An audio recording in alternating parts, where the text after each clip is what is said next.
ጨዋነት ዝምታ ሳይሆን የሚናገሩትንና የሚናገሩበትን ቦታ ማወቅ ነው። ከንግግር የሚሻል ዝምታ እንዳለ ሁሉ ከዝምታ የሚሻል ንግግር አለ። ሁሉም በቦታው ሲሆን ዝምታም ጌጥ ንግግርም ወርቅ ይሆናል። ሰላም ቤተሰብ እንዴት ናችሁ? ደህና ናችሁ ወይ? እኔ በጣም ደህና ነኝ፣ እግዚአብሔር ይመስገን። ባላችሁበት ሰላማችሁ ብዝት ይበልኝ። ቡራዬና ሀይሚዬ ተከስተዋል ማለት ነው። ቡራዬ እንግዲህ ቆንጅዬ ፍቅር አይደል የወፍ ጎጆ እባክሽ አላሳዝንሽም ወይ ብሎ የሚል ሙዚቃ ለቆ በቲክቶክ ተከስቷል ማለት ነው። በነገራችን ላይ ትናንትና ነው እና በጣም አሳዘንከኝ ሲዘፍን የነበረው ማለት ሲያሳይ የነበረው ሪያክሽን በቃ አላሳዝንሽም ወይ ቆንጅትዬ ፍቅር እኮ የወፍ ጎጆ ነው፣ እባክሽን እንመስርተው፣ የወፍን ጎጆ አታበላሹ እያለ ነው እንግዲህ። ሀይሚ ሰምተሻል።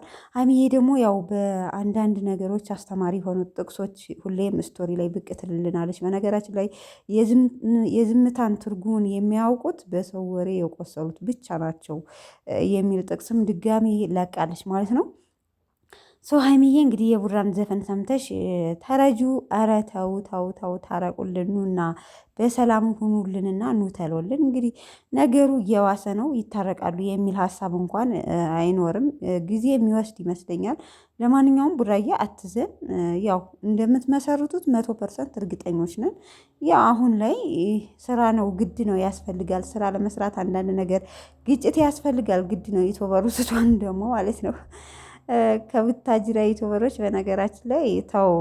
ለነገሩ እና ሀይሚ ላይ አሁን የምንወቅሰው ብሩኬን ሀይሚን የምንወቅሰው ያው የተሻለ አሪፍ አሪፍ ነገር ይዘው ይቀርቡ ስለነበረ አሁን የተለየትን ሲል ያው አንዶቻችን ከአንዱ ላይ አንዶቻችን ደግሞ ከሀይሚ ላይ ወቀሳ ጀምረናል ማለት ነው። ለማንኛውም የፍቅር ጎጆ መመስረቱ አይቀርም ይዘግያል እንጂ የሚል ሀሳብ አለኝ እኔ እንደ ራሴ አስተያየት ማለት ነው። እና ቡራዬ አይዞህ አትዘን፣ ዙሮ ሀይሚ ካንተ ውጭ ወደ ውጭ ብሩኬም ከሀይሚ ውጭ ወደ ውጭ የሚል ሀሳብ ነው ያለኝ።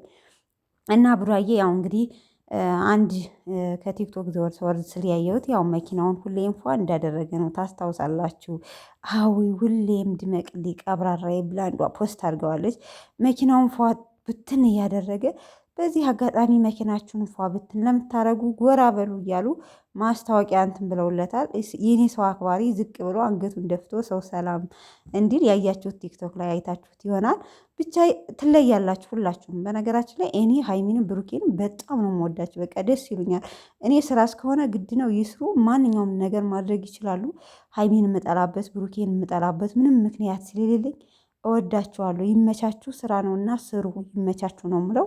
ለማንኛውም ምሽት በሀይሚ ዩቲዩብ የምንጠብቅ ይመስለኛል፣ የሚመጡልኝ ይመስለኛል እኔ ሳስበው ማለት ነው። ለምን ትናንትና በዳኒ ቤት ስለተለቀቀ በእነሱ ቻናል አልለቀቁም። ሰው እንጠብቃለን ምሽት። እስከዛው ግን ቤተሰቦቼ መልካም ምሽት ብያለሁ። ላይክ ኮሜንት እየሰጣችሁ ለምታበረታቱ ቤተሰቦቼ ከልብ ነው ማመሰግነው። ክበሩልኝ። እወዳችኋለሁ። ምሽት እንገናኝ። ባይ ባይ።